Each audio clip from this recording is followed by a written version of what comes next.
Hello viewers, আসসালামু আলাইকুম। কেমন আছেন সবাই? আশা করছি ভালো আছেন। আমিও ভালো আছি আলহামদুলিল্লাহ। রমজান তো দেখতে দেখতে শেষই হয়ে গেল, প্রায় শেষের দিকে। তো তারপরেও কিন্তু আমরা সবাই কম বেশি ইফতার স্ন্যাক্স কিন্তু বানিয়েই খাই।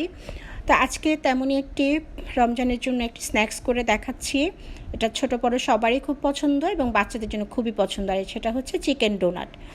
তো চলুন দেখি আমি কিভাবে তৈরি করি। তা আমি প্রথমে একটা কাটার নিয়েছি। একটা কাটারে আমি কিছুটা চিকেন আমি কিমা করে নিয়েছি, ভালো করে ধুয়ে ছোটো ছোটো চুপ করে তারপর কিমা করে নিয়েছি। আপনারা এটা ব্লেন্ডারে করে নিতে পারবেন, কোনো সমস্যা নেই। আর নিয়েছি আমি 1/2 কাপ আলু, 1 কাপ চিকেন কিমা, আর 2 টেবিল চামচ নিয়েছি পেঁয়াজের বেরেস্তা, 1 টেবিল চামচ ধনে পাতা, আর 1 টেবিল চামচ কাঁচামরিচ কুচি। আর সে সঙ্গে দিয়ে দিব আমি এখানে 1/2 কাপেরও কম বেসন, 1/2 কাপেরও কম, একদম 1/2 কাপের কম বেসন দিব। আর দিয়ে দিব 1/2 কাপেরও কম আমি এখানে ব্রেড ক্রামসটা এটা ঘরে বানানো পাউরুটিটাকে গুঁড়ো করে একটা ব্লেন্ডারে গুঁড়ো করে তারপর এটাকে ব্রেড ক্রামস বানিয়ে নিয়েছি। ব্রেড ক্রামস আর বেসন কিন্তু আমি সম পরিমাণেই দিব, এটাও আমি 1/2 কাপের কম দিব। বেশি দিলে কিন্তু ভালো লাগবে না, আপনারা বেশি দিতে পারেন, কিন্তু সেটা আপনাদের রিস্কে দিবেন। বেশি দিলে কিন্তু ভালো লাগবে না, বলে দিলাম। আর দিয়ে দিচ্ছি গরম মশলার গুঁড়া আছে 1/2 চামচের একটু কম, বা 1/2 চামচ দিলেও চলবে। জিরার গুঁড়া 1/2 চামচ, আর দিয়ে দিচ্ছি 1/2 চামচ চিলি ফ্লেক্স। ঝালটা আপনারা বুঝে বুঝে দিবেন, যার যার পছন্দ মতো। আর দিয়ে দিলাম আদা রসুনের পেস্ট 1 চা চামচ। এটা খেতে কিন্তু খুবই মজা হয়। আর দিয়ে দিচ্ছি স্বাদ মতো লবণ।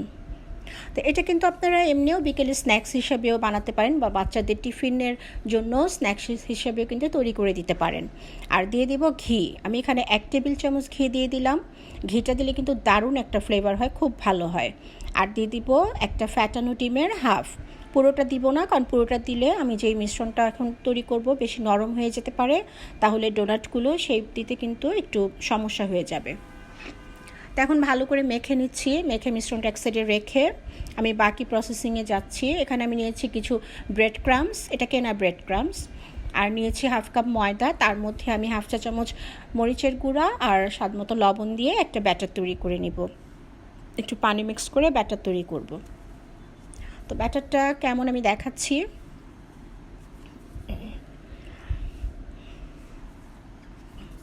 তো যেটা বলছিলাম, বাচ্চাদের স্ন্যাক্স হিসেবে কিন্তু এটা খুব ভালো একটা টিফিন হয়ে যাবে। একটা টিফিনেও কিন্তু আপনারা করে দিতে পারেন, আর ফ্রোজেন করেও রাখা যায়, কোনো সমস্যা নেই। এই যে ব্যাটারটা এমন হয়েছে, ব্যাটারটা আমি গুলে নিলাম। এই যে দেখুন, চামচ দিয়ে উঠালে এই যে চামচের পেছনে একটা এরকম আঙ্গুল দিয়ে দাগ কেটে নিলে এক জায়গায় হবে না, এমন একটা ব্যাটার হবে। তা এখন আমি ডোনাটগুলো শেপ দিব। হাতের মধ্যে খুব ভালো করে তেল মেখে নিতে হবে, কিন্তু বেশি করে তেল মেখে না নিলে কিন্তু ডোনাটসগুলো শেপ দেওয়া যাবে না ঠিক মতো, কারণ এই মিশ্রণটা কিন্তু খুব শক্ত হয় না।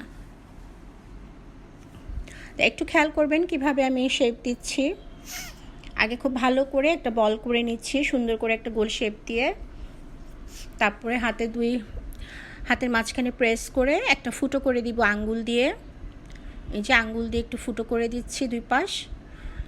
তো ফুটো করে দিলে কিন্তু শেপটা হয়ে যায়। আবার এভাবেও করা যায়, এভাবে একটা গোলাকৃতি করে তারপর একটা বোতলের ছোট মুখা দিয়ে কিন্তু মাঝখানটা ফুটো করে নেওয়া যায়, কেটে নিলেও কিন্তু হয়ে যায়। কিন্তু আমার কাছে এভাবে ইজি মনে হয়েছে, আমি এভাবেই করে নিলাম। খুবই সহজ কিন্তু, আর খেতেও কিন্তু খুবই টেস্টি। আমি আরেকটা করে দেখাচ্ছি, একটা আমার হয়ে গিয়েছে। তো এভাবে বাকিগুলো আমি এভাবে সব তৈরি করে নিব।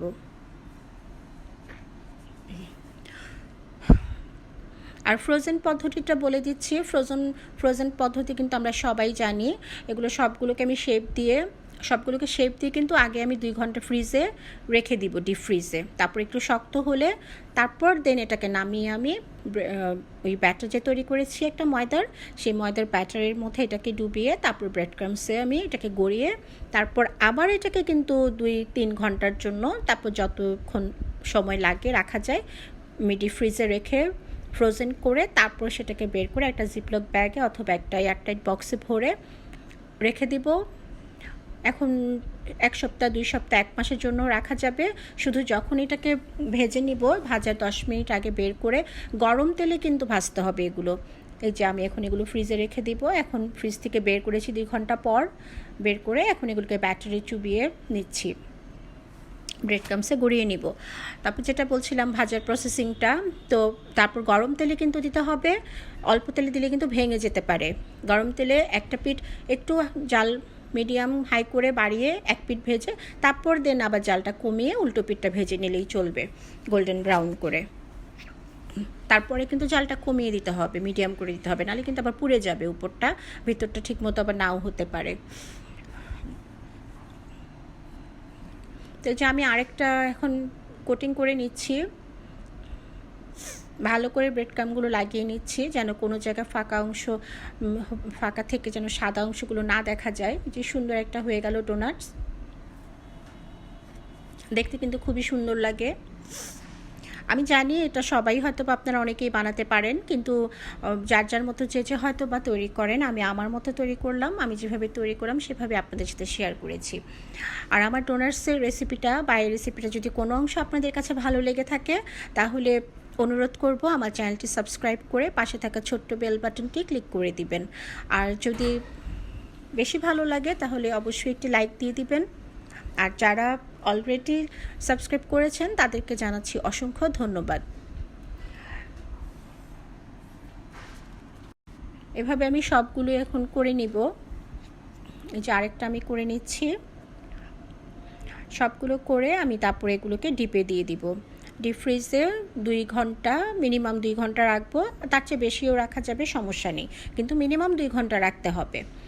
তারপর একটা জিপলক ব্যাগে অথবা এয়ারটাইট বক্সে ভরে রেখে দিতে হবে। যখন খাওয়ার ইচ্ছা হবে তখন 10 মিনিটকে বের করে ভেজে নিলেই চলবে। এই যে আমার সবগুলো ডোনাটস তৈরি হয়ে গেছে। তো আজ এ পর্যন্তই। সবাই ভালো থাকবেন। আগামী পর্ব দেখার আমন্ত্রণ জানিয়ে আজকে এখানেই বিদায় নিচ্ছি। সবাইকে আবারও রমজানের শুভেচ্ছা। রমজান তো শেষই হয়ে গেল, সবাই সবার জন্য দোয়া করবেন। এই যে দেখুন, আমি শ্যুট করার আগেই কিন্তু সব শেষ হয়ে গিয়েছে। তো আল্লাহ হাফেজ, আসসালামু আলাইকুম।